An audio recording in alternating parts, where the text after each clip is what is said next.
నేను ఇచ్చా MP list నేను చూస్తా. ఎంపీ లిస్ట్ వైజ్ వద్దాం. మన శ్రీకాకుళం నుంచి పేరాడ తిలక్ పోయినసారి అక్కడ పోటీ చేసింది ఎవరు? దువ్వాడ శ్రీనివాస్ ని అచ్చెన్నాయుడు దగ్గర పంపించి అచ్చెన్నాయుడు దగ్గర పోటీ చేసిన తిలక్ని తీసుకొచ్చి ఎంపీ పెట్టారు.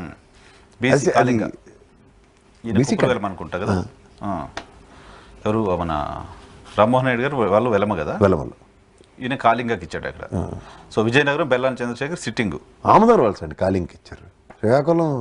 శ్రీకాకుళం సారీ నేను ఎమ్మెల్యే లిస్ట్ చూస్తాను. ఎంపీ లిస్ట్ ఇక్కడ కాలింగ్ కాలింగ్లో అక్కడ ఎంత డామినేటింగ్ ఉంటుంది కదా. అవును, కాలింగలు కాపులు. ఎస్, శ్రీకాకుళంలో కాలింగ్లు ఎక్కువ. సో స్ట్రాటజీ అండి, these are all things you know. Vizianagaram sitting Bellana Chandrasekhar sitting. Visakhapatnam Botsa family Visakha వరకు విస్తరిస్తుంది. విస్తరించున్నారని ఒకప్పుడు అశోక్ గజపతి గారి ఫ్యామిలీ మొత్తం గజపతుల ఫ్యామిలీ విశాఖ దాకా ఉన్నట్టు దాన్ని వాళ్ళ బొత్స ఫ్యామిలీ విశాఖ దాకా విస్తరించి చూపిస్తున్నారు. అంటే రాజ్యాధికార వ్యవస్థ నుంచి, అంటే రాజరిక వ్యవస్థ నుంచి ప్రజాస్వామ్య వ్యవస్థలో కుటుంబాలు విస్తరిస్తున్న విధానం చివరిపల్లి example. Section of media Jaganmohan రెడ్డికి బొత్స సత్యనారాయణకి మధ్య పెద్ద గ్యాప్ వచ్చేసింది. బొత్స ఏదో వర్గం తయారు చేస్తారు, ఇటువంటి రకరకాల వార్తలు రాశారు. మీకు మాట చెప్పండి సార్, మాకు పెన్మస్ సాంబశివరాజు గారు పెద్ద ఆయన ఉండేవారు. ఆయన వారసుడి కింద చెప్పొచ్చు చెప్పలేండి గజపతి నగర్లో. ఆ మొనాటి ఇవాళకి మీరు ప్రజల మనిషి అండి అతను. అప్పలసయ్య తెలుసా? వీళ్ళు మీకు ఒకటి చెప్తున్నా, నిరంతరం ప్రజల్లో ఇవాళ చీపురుపల్లిని కంచుకోట చేసుకున్నాడు. భయపడుతున్నారు గంటా శ్రీనివాస్ గారు అక్కడికి వెళ్ళడానికి. బొత్స ఝాన్సీ విశాఖపట్నానికి వచ్చేసారు. అరకు చెట్టు తనూజేరాని వాల్మీకి అంట. సో ఇది బోల్డ్ స్టెప్ అండి. ఈ అరకు స్టెప్ మాత్రం చాలా బోల్డ్ స్టెప్. మాధవిని పక్కన పెట్టి మళ్ళీ ఆమెకి ఇచ్చారు అక్కడ.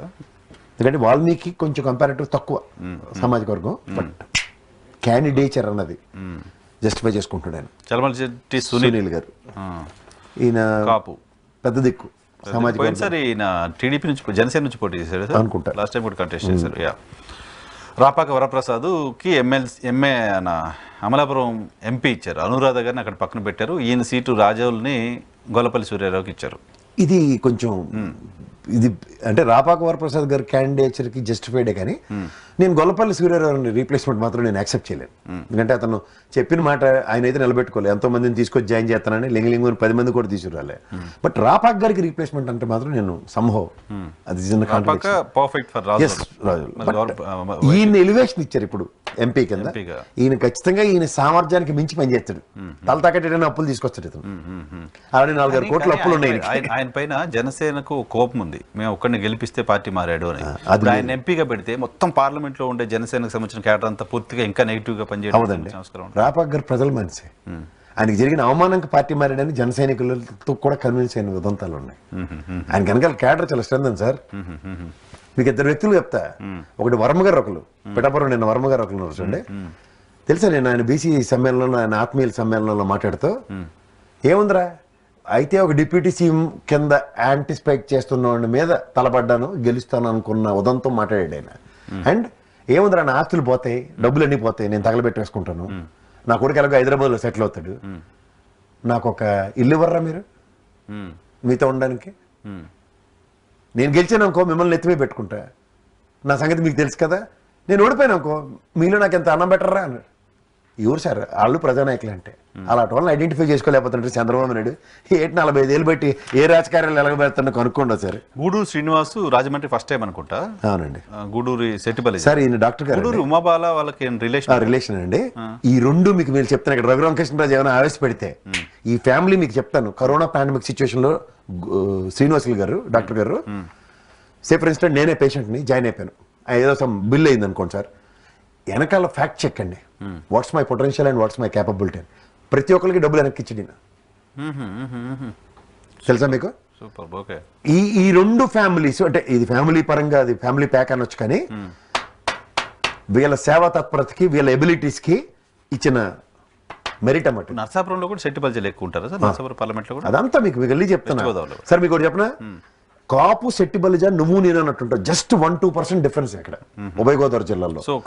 కాపు కన్నా Settibalija is a big asset for Telugu Desam. వాళ్ళు చేతుల సెల్ఫ్ గోల్ వేసుకుంటున్నారు.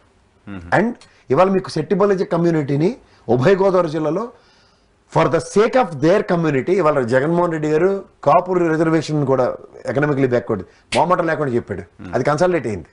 సో ఇవాళ కూడా మీకు ఆయన మళ్ళీ దాన్ని అంతమంది టికెట్లు ఇచ్చి చూపిస్తున్నాడు అక్కడ. రెండు ఎంపీ సీట్లు రాజమండ్రి నరసాపురం, 2 ఎంపీ సీట్లు చిన్న విషయం కాదు సార్. మీకు ఒకటి చెప్పిన సామాజిక వర్గ పరంగా సామాజిక వర్గ పరిరక్షణ కోసం నాయకత్వ లక్షణాలు ఉన్న వాళ్ళని ఎంటర్టైన్ చేయడం చూసాం ఇన్నాళ్ళ దాకా. వాళ్ళకి ఎలివేషన్స్ ఇవ్వడం this the first ever time which is happening with Jaganmohan Reddy. కొత్త ఫేసెస్ పోయినసారి ఎంపీ క్యాండిడేట్లు ఇస్తేనే ఎవరు వీళ్ళు పేరు తెలియదు, ఊరు పేరు తెలియదు అనుకున్నాం. వాళ్ళంతా ఎలక్ట్ అయ్యారు 22 మంది. ఈసారి కూడా అదే ఫేసెస్ కనపడుతున్నాయి. Eluru first generation Sunil Kumar Yadav. ఇది సార్ జనరేషన్స్ తయారు చేయడం అంటే తండ్రి ఆయనలోనే కొడుకు ఎంపీ ఎలివేట్ అవుతూ ఆ కుర్రాడు డైమెన్షన్స్ మీకు తెలియదే ఉంది. నాకు తెలిసి మీరు కూడా ఇంటర్వ్యూ చేశారు సార్. ఒకటి తండ్రికి తగ్గ తనయులు ఏదో యుఎస్ నుంచి వెనక్కి వచ్చి ఇక్కడికి వచ్చి స్టాన్ఫర్డ్ యూనివర్సిటీ బ్యాక్ ఎండ్ వాళ్ళ నాన్నగారు గెలుపు కథనే కుర్రాడే బ్యాక్ ఎండ్. అలాంటిది ఇవాళ పని చేస్తే అధినాయకుడు కూడా ఎలా గుర్తిస్తున్నాడు చూడండి. ఆయన సర్ప్రైజ్ అయినా చెప్పి నాకు ticket. That's what I'm saying. ఇవాళ మీరు అధినాయకుడు కుటుంబాన్ని పరిరక్షించడం అన్నది ఎలా ఉంటుందంటే ఈయన కర్మూర్ గారు నాగేశ్వరరావు గారు చేస్తున్న పనికి వెనకాతల బ్యాక్ అండ్ వర్క్ చేస్తున్న కుర్రాడికి ఒక స్థాయి ఎలివేషన్ ఎలా ఇస్తున్నారు చూడండి. ఫస్ట్ టైం అనుకుంటా నాకు తెలిసి ఏలూరు నుంచి ఒక బీసీకి అవకాశం ఇవ్వడం, అది చౌదరి సీటు అనే ఇంప్రెషన్ ఉంది. సార్ మొనాటమీస్ ఎప్పుడైతే బ్రేక్ చేస్తాడో is a torch bearer, unit admit it. ఇక్కడ మీకు ఇంకోటి చెప్పనా సార్, కొన్ని సామాజిక వర్గాలకి ఎలాంటి పెద్దపీట వేస్తున్నాడు అన్నది నేను ఎప్పుడూ చెప్తూ ఉంటాను. యాదవ్ సామాజిక వర్గం అన్నదని చాలా మంది చాలా తక్కువగాను లేకపోతే ఏది పడితే అది కన్సిడరేషన్స్ లో మాట్లాడుతుంటారు. But when it comes to this వాళ్ళకు ఉన్నంత కట్ట వరకు ఉండదు.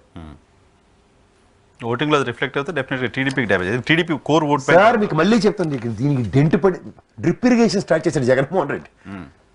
పార్టీ స్టార్ట్ చేసిన దగ్గర నుంచి బీసీ పునాదులను కథలు చెప్తున్న తెలుగుదేశానికి డెంట్లు పెట్టుకుంటూనే వచ్చాడు. సో ఇప్పుడు బీట్ చేస్తా లేదా 48 కంటే ఎక్కువ సీట్లు టీడీపీ ఇచ్చిందా లేదా జరగని పని సార్. ఇంపాసిబుల్ కదా, ఆల్రెడీ అనౌన్స్ చేశారు కదా, 126 అనౌన్స్ చేశారు. ఇంకేమన్నా అదే వాళ్ళ మోహన్కి 28 అందులో చౌదరీస్కి ఇచ్చారు అనేది నడుస్తుంది. సో నెక్స్ట్ మచిలీపట్నం సింహాద్రి చంద్రశేఖర్ గారు. సింహాద్రి చంద్రశేఖర్ గారికి నిజానికి అవన్నీ టికెట్ ఇచ్చారు ఎమ్మెల్యే, వాళ్ళ బ్రదర్ ఇప్పుడు అక్కడ సిట్టింగ్ ఎమ్మెల్యే రమేష్ గారు. బట్ రమేష్ గారిని అక్కడే ఉంచి చంద్రశేఖర్ గారిని మచిలీపట్నం డాక్టర్ గారు అండి, నేను కూడా చాలా ఫేమస్ అంకాలజిస్ట్, సౌత్ ఇండియాలో very famous oncologist, Soumya hospitals మచిలీపట్నంలో. మళ్ళీ కాప్ ఈక్వేషన్ చూసారు కదా, తూత్ బాలశౌరి గారు కాపు. ఎత్తికోదేసిన బ్యాచ్ కి తగడం బ్యాచ్ కి ఎలా ఉంటుందో చూద్దరు. కానీ విజయవాడ కేశినేని నాని గారు.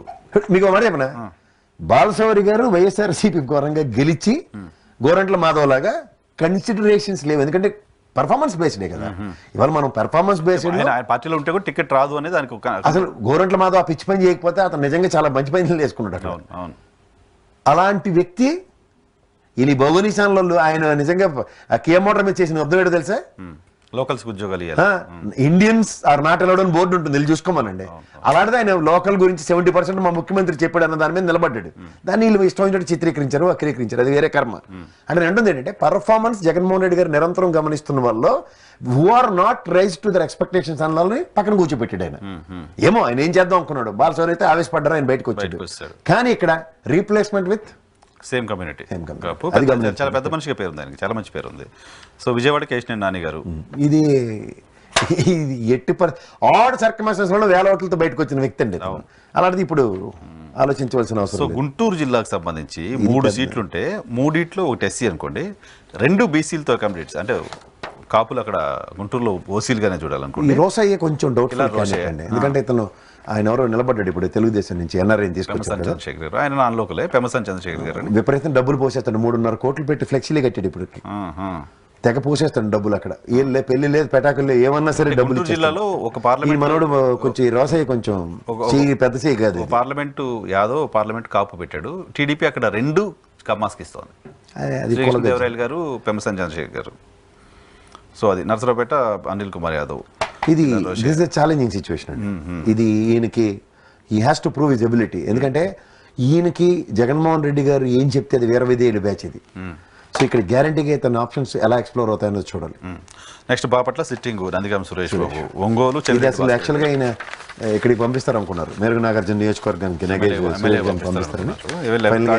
తాడికొండ ఎమ్మెల్యే ఏదో కూడా ప్రచారమైంది. సో ఒంగోలు మాత్రం చెవిరెడ్డి భాస్కర్ గుడ్ మూవ్ ఏమో కదా, is a very good move.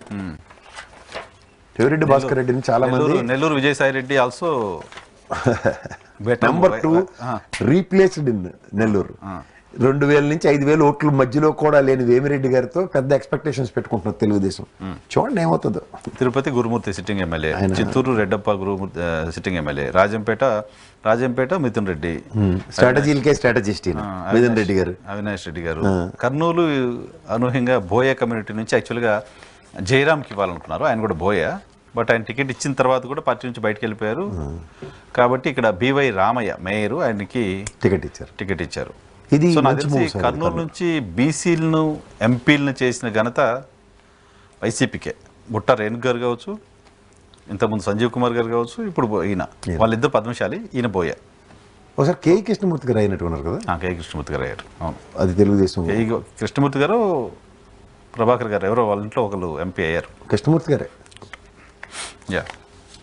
Nandyal sitting పోచ బ్రహ్మానంద రెడ్డి, హిందూపూర్ సునీత శాంత, ఈవిడ. ఇది బిగ్ మూవ్ సార్.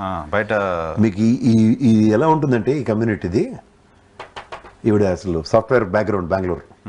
హస్బెండ్ పెద్ద సాఫ్ట్వేర్. శ్రీరాములు గారు వాళ్ళ సిస్టర్ సంథింగ్, కజన్. ఒక కాపు రామచంద్ర రెడ్డిని ఎత్తి ఆ బళ్ళారి స్టీల్ ప్లాంట్ నుంచి తెచ్చుకున్న రీప్లేస్మెంట్ కింద చెప్పాలి ఇది. సో ఇప్పుడు ఏంటంటే హిందూపూర్, అనంతపూర్ పోయినసారి హిందూపూర్ ఏమో కొరబకి ఇచ్చారు, అనంతపూర్ బోయకి ఇచ్చారు. ఈసారి అనంతపూర్ కొరబకి ఇచ్చారు, హిందూపూర్ బోయకి ఇచ్చారు. శంకరనారాయణ ఇంతకుముందు పెనుగొండ ఎమ్మెల్యే, అక్కడ ఉషశ్రీ చరణ్ గారిని అక్కడ తీసుకొచ్చారు. ఈ కురబ, ఈ బోయ సామాజిక వర్గాలు అక్కడ పోయినసారి అనంతపురంలో వైసీపీకి బెటర్ రిజల్ట్ ఇచ్చింది. ఆ రెండు చాలా వాటికి పెద్దపేట వేశారు జగన్.